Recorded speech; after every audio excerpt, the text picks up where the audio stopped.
Hi, welcome to another Saturday episode of the Andre the Beast Creighton Show. We're going to go into the mindset of a beautiful lady who was able to understand her purpose, to get out of the norm, to basically understand the importance of self, because she basically lost herself. Like to welcome to the show all the way from Orlando, Florida, Monica Nielsen. Welcome to the show. Thank you. Hi there, everyone. Monica, your story is truly one of impact, information, impact struggles, impactful. The whole story is impactful. Let's just call it what it is. Share with the viewers exactly who Monica actually is. Let's start from your childhood. Give us a little landscape of a young lady from Florida. Okay. As a child, I definitely was young and vivacious and outgoing as an extrovert. Then I carried that into college, and I did go to college here in Winter Park at Rollins. And then from that, I did get married and had a son after that, and wonderful son, he does well. And then I started working for a home builder where I was a designer, and I would travel throughout Florida and help people make selections in their home. Mm-hmm. And sometimes things go south in life and you start to lose your identity of who you are as a person. You're only really associated as, they used to say, oh, that's the designer. Oh, that's the designer. Well, you do have a name and you are other things in life. Each side's just your identity and your job. And I lost that. When you start working for this designer, how many hours were you putting in daily? And were you married? Did you have your son at that time? How many years were you working as a designer? I worked for 28 years as a designer in that line of work. When did you realize that it was taking a toll on you and your identity? When the market was like, it was having some supply chain issues and people were frustrated and they couldn't, like I would meet a customer and maybe their house wouldn't close maybe until another year, a year and a half. Mm-hmm. And to carry that and to still be able to help people was very, very draining. It involved a lot of hours because just trying to upkeep, you could be in a design appointment during the day and then you still had follow-up calls to be, so you would be exhausted. You would lose yourself is what happened to me. Maybe for some it doesn't. How was this affecting your home life with your son? And you said were you still married at this particular point in your life too? Not at that point. I was not married when I realized that I needed to make a change. I had gotten divorced. It did cause, because if you're not home and you're not taking care of yourself, how can you not pour from you can't pour from an empty cup. When I hear that saying, it's really true. I was empty. There was nothing left to give. When you say empty, how empty is empty? Reflect a little. Like it can be really shallow. It could be like, are there any little bits of drops in it at all left? Inside you, it can be like that low, where you struggle to get up. You maybe gain a lot of weight. You're just eating on the run. I felt like it was on a treadmill, like a treadmill that was not going anywhere. I didn't have time for myself at all. Was money more important to you? I mean, what was your drive? At that time, absolutely. But this has been the biggest lesson of it all. Life is so abundant in so many other ways but you got to give it a chance to do that. So you're on this treadmill and money's the important thing. And you think you need this. And what are you doing? You're just going to buy things that you need to wear to the job or wear to this. And I'm like, wait, it's just on a treadmill. Yeah, money was important, but you're really not ahead of the game at all. and you're losing yourself in the middle of it. So it doesn't add up. So basically, I didn't even know who I was. I would look at the person in the mirror and I was like, I don't even know who this girl is. Like there was nothing left inside of me at all. I had to totally rebuild me. What about people that were around you daily? Did they see a change in you? Did they notice let's call it the breakdown? Did they notice anything about you? No, they thought I had it all together. That's what's even more interesting. They have, it's just now recently when they see the way I currently live, probably over since right around October, November now. It's just starting. The seeds that I have planted are just now starting to sprout. We haven't even grown, like, I haven't really even like allowed it to flourish, right? So what's happened is people think that I lost it when I started living this lifestyle versus that. They go, well, you're missing out. I'm like, missing out on what? Okay.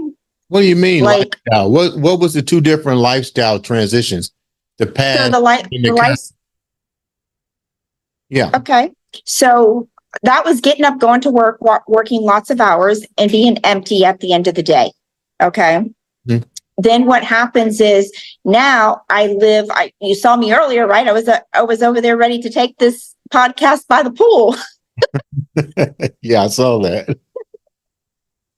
So my morning now involves that I wake up, I hygiene, I follow a very non-negotiable morning. So the book that changed my life was definitely Julia Cameron's book. She helped me recreate my life. I wake up, I hygiene, I perform my morning pages. I write 3 pages of conscious just writing anything I want to say. And it was really hard in the beginning. Yes, you go, okay, I have nothing to say. Well, then write, you have nothing to say. Just keep writing. And now I would say I've been doing that since August, and I haven't missed a journal entry page probably now since sometime in November or whatever at all. Not one morning have I missed. Mm-hmm. So that was the first habit that I took on. Then I took on the habit of meditating. So I would meditate for about 20 minutes, and everything I wrote down, I wanted to feel it. I wanted to feel it inside. So whatever I would write in journal, I would just focus on my breath and feel what that felt like. Then I started adding exercise. So I do believe in stacking habits. You can't start off and saying, okay, I'm going to do all of these things. Just start off with one thing, then add the next one, then add the third one. Now I can't wait to add levels 4 and 5. When you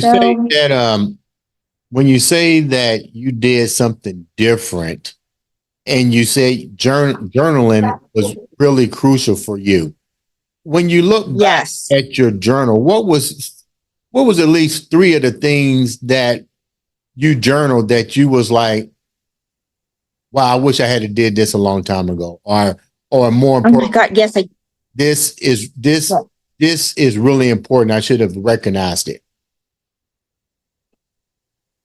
Yeah, I wish I would have started as a child journaling. That's how beneficial. I mean, it really just gets everything out. It's like a power. How about this? I guess I would relate journaling to being a power washer for my brain, because that's exactly how it feels. Your son, you say you have a son, right? Yes. Yes, he's 34. At that time, was it impacting him what you was going through? Did you share with him? No, I did not. Everybody thought I had it all together, and I didn't. On the outside, it looked like I had everything together, and I didn't. I broke down, and then I went through some really bad relationships. I was even involved in an online romance scam. That's how insecure I was. What do you mean? I chose not to go on. I chose not to go on Catfish to share it because I'm not ready to do that. Mm-hmm. But I definitely, because my self-esteem was so low, I got involved in an online romance scam about 2 years ago. How much did it? That's how low I was. How much did it cost you? Pardon me? How much did it cost you financially? Well, I'm okay now, but it cost me at that time about 16,000 because I thought I was donating to a charity and it ended up being a fake charity. And then money was being sent to me and I went to the bank. I said, something's not right here. I keep asking, they're on video. I see this person. This is who they claim to be, but something's not right. The technology that was out there, and I still have like screenshots of it, the technology that is out there, it's scary that you can believe that you're really talking to that person.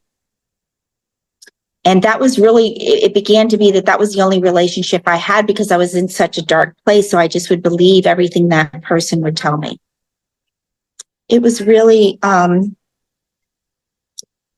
know, it's the best thing that happened to me, but it was a really hard time. It was a really dark place. I did have to get the banks involved and the FBI involved, and they helped me a lot. And from there, they said, getting some therapy. I got in some therapy. And then from there, I went to this class on self-development and self-image that also involved modeling and acting. Okay. And that was last July. But July will be a year that I started that course over at the Maley School. And it's from there, everything now is unfolding in a very, very, very positive light. I have set boundaries with people. I mean, I don't, I have my habits, disciplines, and they're just non-negotiable. And I only will accept healthy relationships in my lifestyle. And I'm creating my whole new identity now. When you went to, I'm going to help other women. I mean, that's what's inside me right now is I was like, my gosh, this gift that I've been giving, even though it was painful, the gift that I've been given to experience this needs to be shared and help other women or men or, but mostly women is what I envision myself because I can relate to it. When you went to therapy, what was some of the things that was brought out that you didn't realize that was really handicapping you? I had a low self-esteem about myself. I associated myself with just my job because that's all I had was the job. And that's it. I was only so that's what came out. She says, you're associating yourself.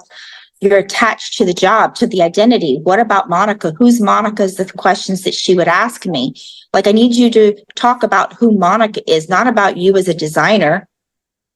Because that's all you know. That's all you're talking about. But I want to hear about who is Monica.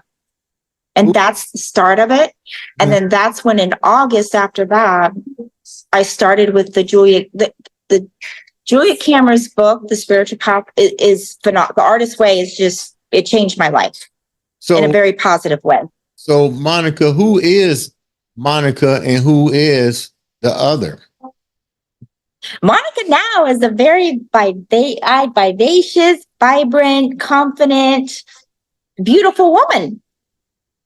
Like, I love who I am. I love me. I love how I feel. I love what I'm able to share with the world. And if it works for them, great. If not, it's okay. We all have our own journey, but I've never loved myself more than I do now. And even though it was a dark time and a dark path, I mean, look at what it brought out. And I can't wait to see where we're going. When you went to this program, what were the most important steps for you to take in your, I'm not even going to call it recovery because it wasn't recovery. So what was three of the basic steps that you had to that became a real challenge for you? I learned how to walk with confidence, walk with pride. Don't walk hunched over or whatever, like walk tall, feel proud. Let life be your stage. The world is your stage. It doesn't have to just be on a stage. Life is your stage. Walk with confidence. Be on camera. If the camera's on you, just be you. Don't be shy. Don't be timid. I would have never been on camera before. I was always shy, trying to hide it. I don't want to be on camera now. And I'm just going to be myself. I don't want to try to get out there and just be somebody I'm not. I'm for some people. I always say I'm not everybody's cup of tea, but I am that espresso. Why do you think you're not everybody's cup of tea? because maybe it's not for everybody. You know, how that saying goes. I said, well, why be a cup of tea when you can be a hot espresso? Now that you got your confidence back,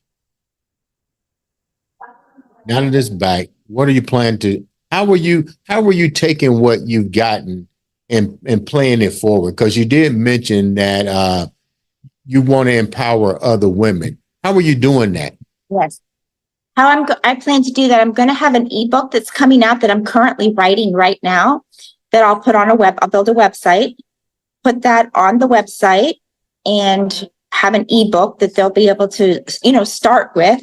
A lot of things I'd like to eventually learn enough to be able to teach people how to journal and how to gain their own identity, and maybe have some like Zoom calls and some classes and just unfold. If I can help somebody, I mean, what better gift to give back to the world? Because what I've learned, it's about in giving to others that you actually are really giving back to yourself.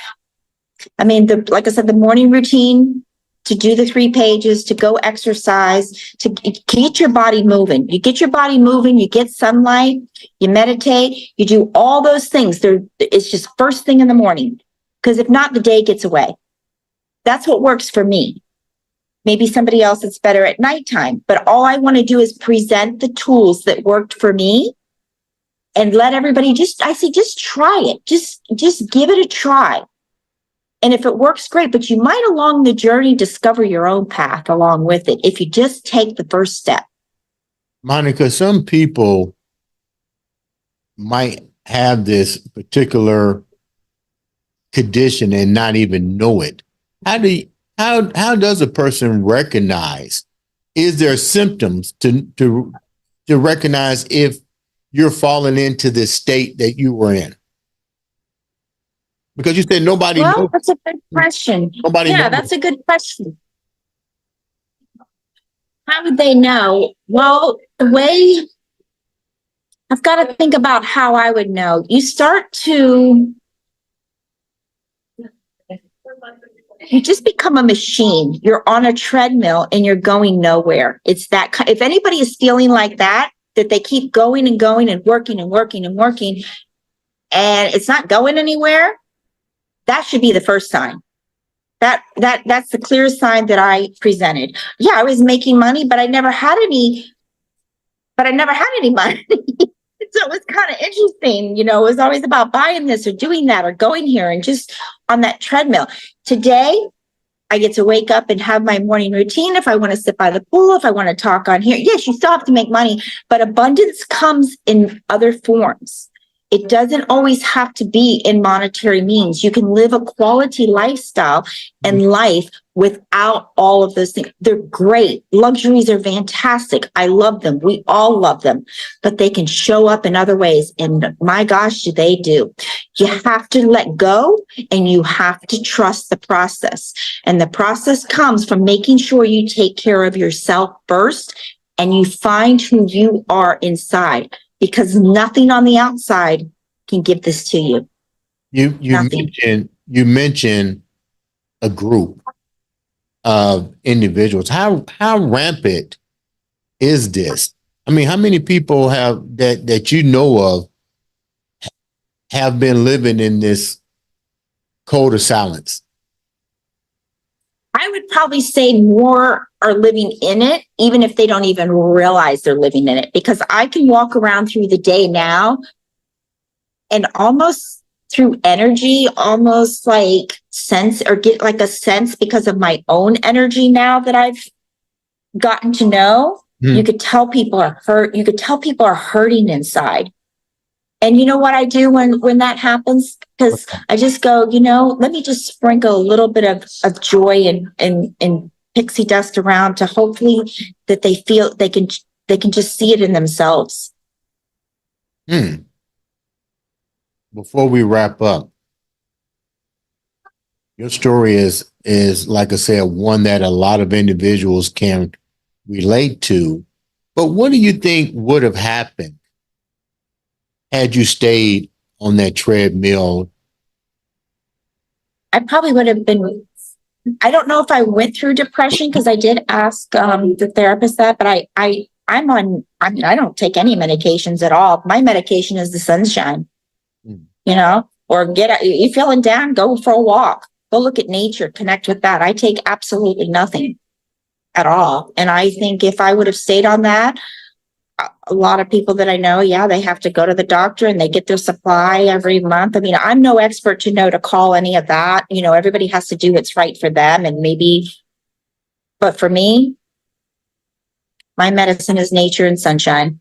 And sunshine probably because when I do that morning meditation and that sun's rising, there's no better feeling that goes right through me and can create than what that gives me. And nobody can give me that. So that's what I've learned. I can only give myself that because it's my responsibility to get up, to do the things I say that I'm going to do, because that's where self-esteem comes in, is doing what you say you're going to do. That's how you rebuild your self-esteem. Follow through on yourself first. Man, you are like full of energy right now. How can the viewers reach out to you to know more about your story, know the programs that you're getting ready to start up to help them? How can the viewers reach out to you? Oh, thank you. I'm going to have a blog and a website for that, and it's going to be monicayourdesigner.com. And yes, it's kind of a combination, but I'm hoping I can help other people design their own life. That sounds like a winner. Ladies and gentlemen, this has been another exciting episode of the Andre the Beast Creighton Show.